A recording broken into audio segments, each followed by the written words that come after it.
privilege and a joy and an honor and a delight, quite frankly, to welcome Sherry Cothran, Reverend Sherry Cothran, to come and bring the good word and bring some good song as well.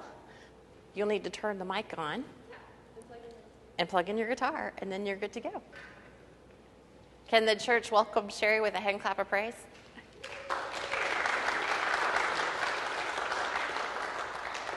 And families with small children, you are welcome to come forward if the kids want a closer look. Well, thank you so much. It's a joy and an honor to be here today. I've been to Chattanooga for a few years now, and I've always wanted to come up here, and Evelyn had to ask me to come and speak before I could get up here. So it's good to be with you today.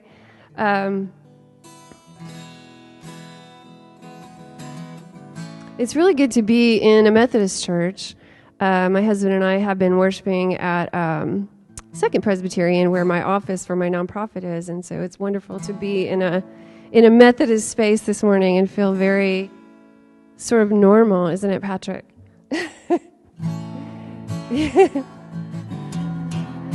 Familiar.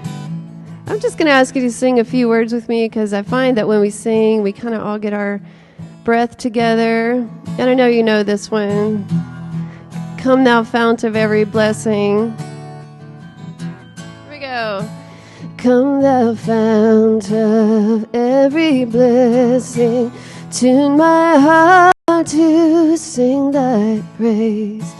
Streams of mercy never ceasing, a call for songs of loudest praise. Let me hear you. Teach me some melodious sonnet sung by flaming tongues above. Here's the mountain, I'm fixed upon it, a mount of thy redeeming love.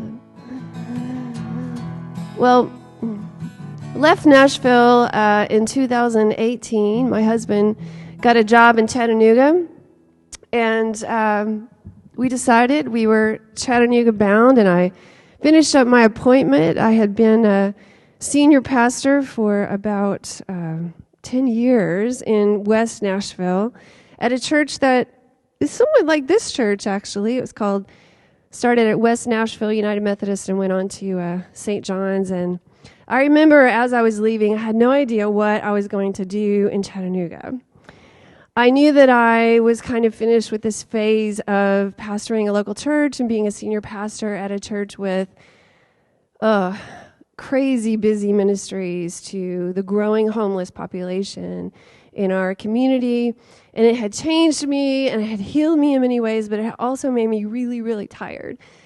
And I remember my last Sunday, I was standing at the back of the door after preaching and greeting everyone, and this old man named Winston, remember Winston? Came up to me. He was a Presbyterian converted to a Methodist. And he shook my hand. He was so sweet. And he looked into my eyes, and he knew that I was a little afraid of the uncertainty of where I was headed. And he said, Jesus will lead you. Jesus will lead you. And so many times in Chattanooga, I've remembered what Winston said to me, Jesus will lead you. But what did that mean exactly? Today, in our scripture from the Gospel of Mark, we see Jesus, in no uncertain terms, leading. He is leading. And if I look at this Mark chapter 5, and I look at what Jesus is doing, I begin to understand as I look back how Jesus has been leading me since I've been here. Jesus has been leading me through healing and through resurrection. Through healing and resurrection. I'll get into this today's story, in just a minute, but I want to talk a little bit about Mark chapter 5, because it's really crazy what happens in this chapter. I mean, we should be reading this chapter and being like, oh my gosh, this is insane. Jesus gets off the boat and he is greeted not just by any old person who has a sickness. He is greeted by a man who has been possessed with demons. And these are not just like little demons like the devil is on my shoulder kind of demons. No, this is the kind of demon possession that you see in horror movies that you don't want to watch. This man was seriously mental. The story tells us in Mark chapter 5 that night and day among the tombs and in the hills he would cry out and cut himself with stones. He was a rejected man. He had no future. This man was not supposed to get better. But Jesus just got out of the boat and he asked the demons their names, and they didn't say, oh, we're just little minor demons. They said, we are legion. We are legion. But Jesus knew what to do because he was leading. And Jesus, he did something strange. He cast the demons out of this man and into a herd of pigs. I know you've heard that story. And the pigs went and ran off the cliff. I mean, it's kind of odd, but that's what he did. And the man was made well. And the man wanted to follow Jesus. He wanted to follow where Jesus was going. Jesus said, no, just go back. Go back to your people. Go back to your people and be well. And then right after that, there's another story. He's walking through the crowds and people are coming up to him and he's healing them. And this woman, this elderly woman who all the doctors had given up on, she'd been hemorrhaging. And doctor after doctor could not heal her. And she just knows if she touches the cloak of Jesus' garment, she'll be made well. But she has to fight through the crowds to get to him. And she's already weak. And she's not supposed to be made well. And she touches the hem of his garment. And he says, I know power has gone out from me. And sure enough, she was healed. And he tells her her faith has made her well. It wasn't supposed to happen. This woman wasn't supposed to get well. But Jesus was leading through healing and through resurrection.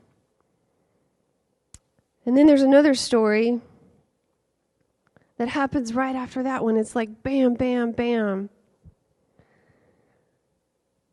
And there's a young girl who's the daughter of a prominent leader in the synagogue. She doesn't even have a name in the story. She's called Jairus' daughter. And Jairus has sent messengers to Jesus while he was in the crowd healing people. And he said, my daughter is about to pass away. I need you to come and heal her. And Jesus doesn't come. He's delayed. And so by the time he gets finished, Jairus just sends messengers to him and says, don't worry, don't come, it's too late, she's dead. But Jesus doesn't accept that because he's leading this campaign of healing and resurrection. And I'll read to you this little story about this little girl in Mark chapter 5, verse 35.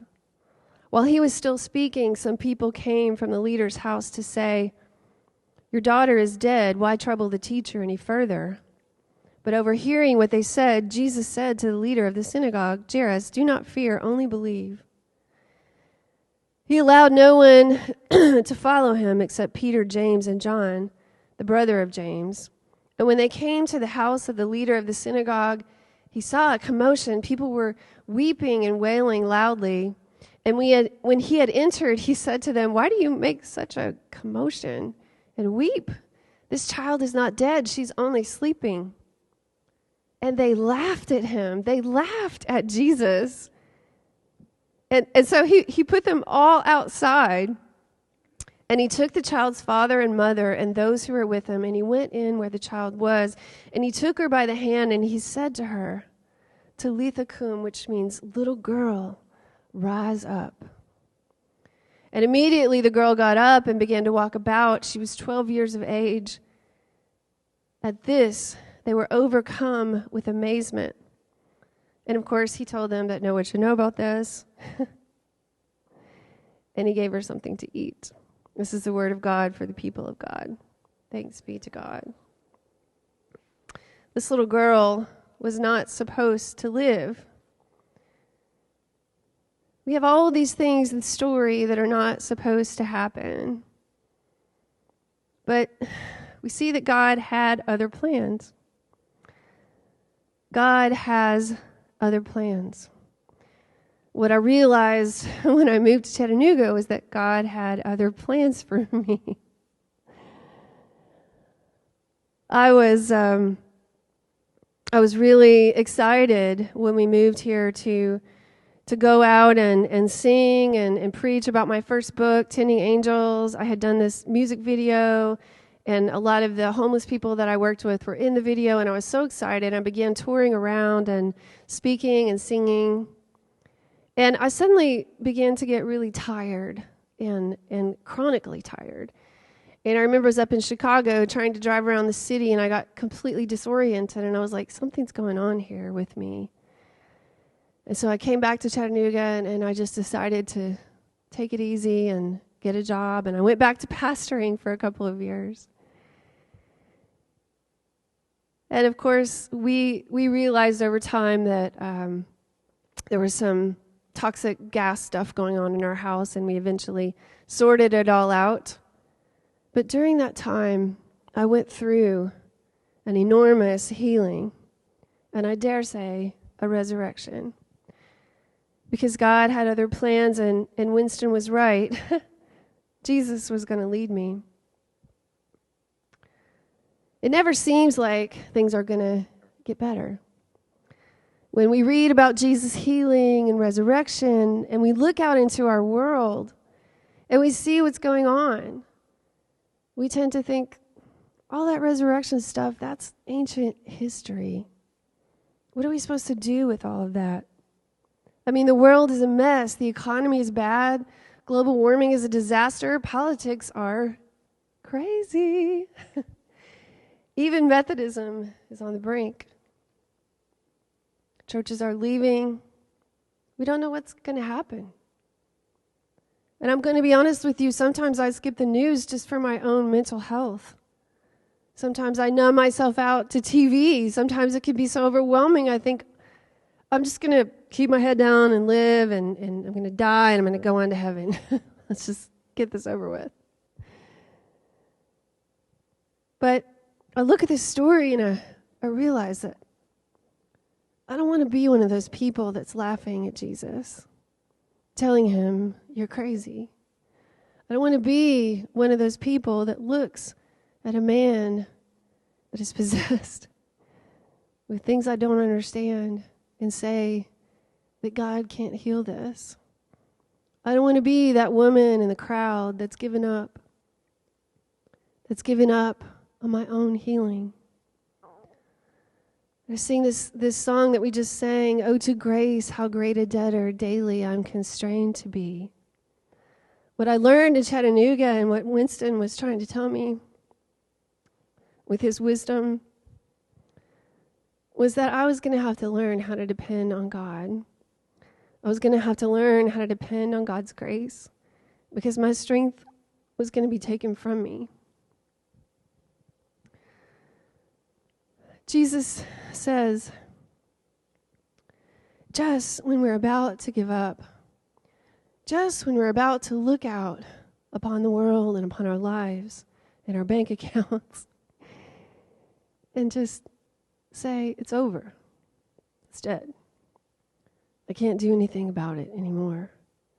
Just to that point, when we surrender our own will and our own way, resurrection happens. Resurrection is not something that we control. We often want to give up before the miracle happens. And what we have already claimed for death, Jesus has already claimed for resurrection. In faith, and only in faith, will we see it. He says to the woman that doctors had given up on, your faith has made you well. Faith, the substance of things hoped for, the evidence of things not seen, Hebrews tells us.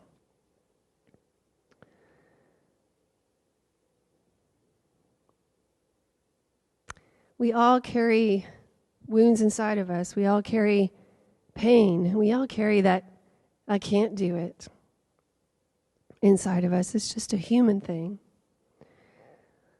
And these things can often lead us to anxiety and fear and really prevent God from doing what God wants to do in our lives. One day, towards the end of this long 3 or 4 years of not being able to breathe, my lungs closing up and taking steroids and all kinds of things to try, and the steroids started making me crazy, and Patrick can tell you I was kind of crazy for a while and feeling like I was going to be a shut-in. As we were kind of coming up out of all this, and I couldn't sing, I could barely speak most days. My voice was not clear as it is today. Singing is this thing that I love, it's my life, and I had to give it up for years. And one day towards the end of this, I was praying, and I heard a gentle voice saying to me, I want you to sing. I want you to sing. And I kept saying, I can't sing. But God kept saying, I want you to sing anyway. So I started writing songs again, and I slowly began to come out of it, and singing strengthened my lungs. And I realized that my coming out of this was connected to other people too. It wasn't just me. And during that 3 years, and the song I'm going to play for you, Ain't Gonna Lay, is a song that came out of that. I talk about being in the grave because that's what it felt like. During that time, I began to look for other voices that were buried. John told me that you all studied Song of Songs in Sunday school this morning. That's definitely a buried voice in the Bible. I wrote a book about women's voices in the Bible that were buried, and women's stories. Women who are prophets and warriors.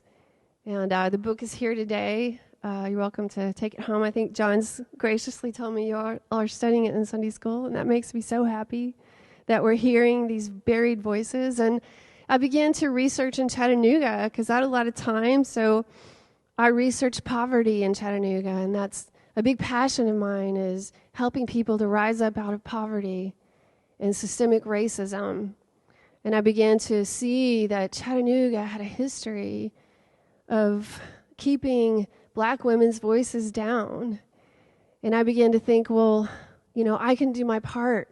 And I had this passion about economic development among the poor. And so I developed Beloved Woman. And this is a program that helps women to rise up by helping them to become self-employed or find a pathway to a living wage. But I didn't make it just a 9-week program. I made it a year so that we could come together as the beloved community and we could build each other up. And I've been able to put 8 women through this program in the past year and a half and watch black female-owned businesses rise up in Chattanooga. And the best part of it is that I've come into community with these women, and they have given to me from their wisdom and from their strength, and we've helped each other to rise up. I mean, they preach to me as much as I preach to them. It's a beautiful thing, and we're starting to go into our second full year, or third, 2.5 years actually, and I do have a brochure out there on the table if you want to read about it. It's belovedwoman.org if you want to find out more about it, but would love to connect you to this ministry. If you feel so moved to be connected to it, please come and talk to me. We need all kinds of people to make this a success. The thing is that we never know what God has in store for us. But we do know that God has a dream. And Jesus gives us some clues about what this is. This dream that we would be led by Jesus into healing, into resurrection, and not only for ourselves, but for all of those around us, because our lives are connected. We know God's dream from Jesus' final prayer before he suffered on the cross. He said, God, I pray that they would be one as you and I are one. And that is everyone of all race and all creed. And we must come together and understand what this oneness is. God can resurrect anything, anytime, any place, anyhow. But it is up to us to respond to what God has already done, to what God is always doing in the world, always creating this new thing. This new thing is always rising up, and I don't know why it's always a surprise, but it seems like when we receive healing and we receive God's love and we see something miraculous happen in our lives, we're so surprised because we feel like it wasn't supposed to happen.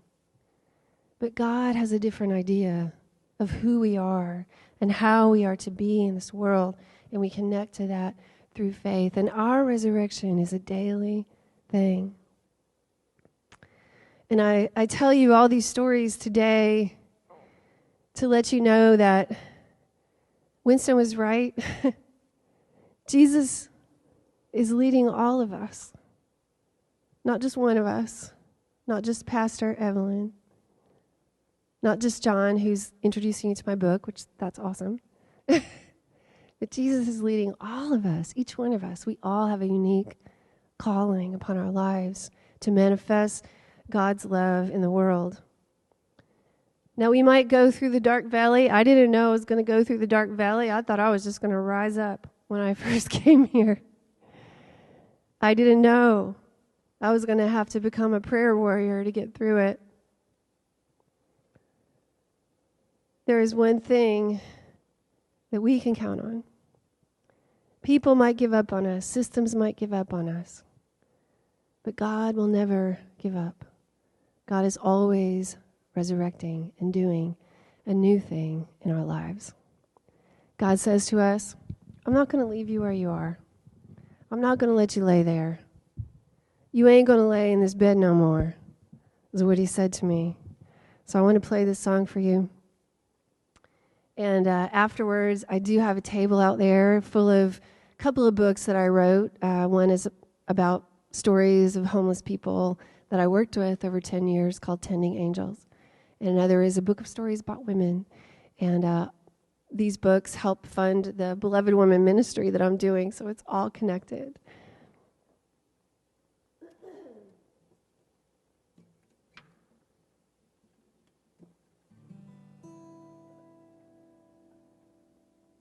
And thank you for being here today, and thank you for hearing my story. Thank you for keeping this Methodist thing going.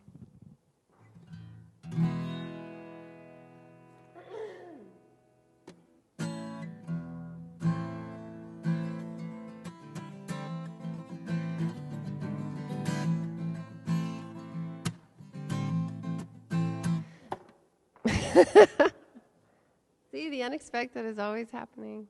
My husband says, I want you to get locks for your strap so that doesn't happen.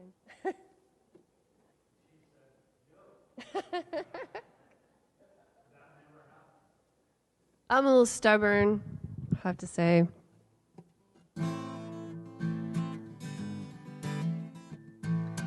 I ain't gonna lay in this bed no more.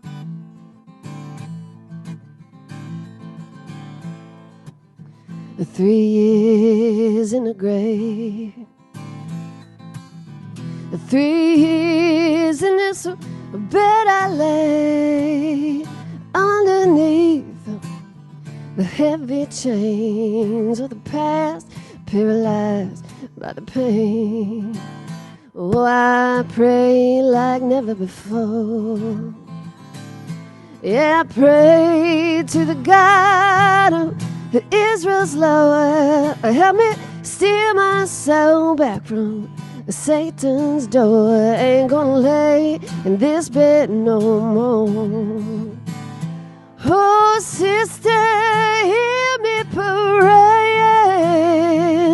Brother, see me marching. Oh, children, feel me saying, I ain't gonna lay in this bed no more. Yeah.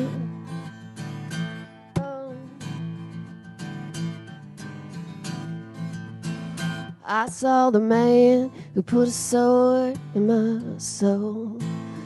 tried to forgive him for making me half whole, but his spell took me under. Through the darkness I did wonder. I tried to move on, but I was froze.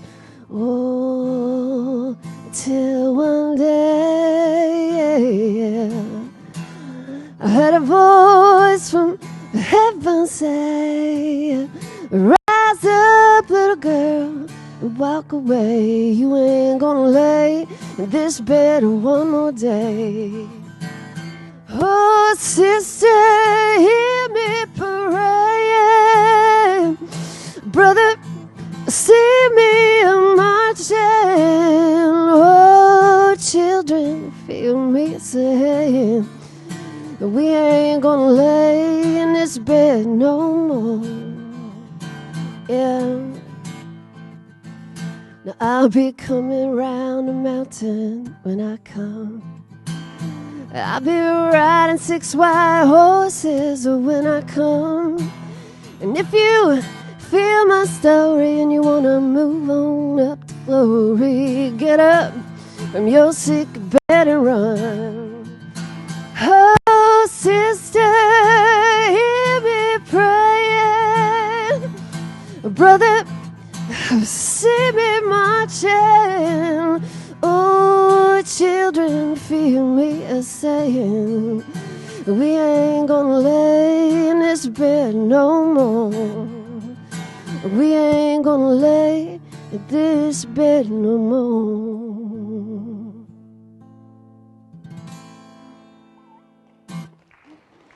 Thank you so much.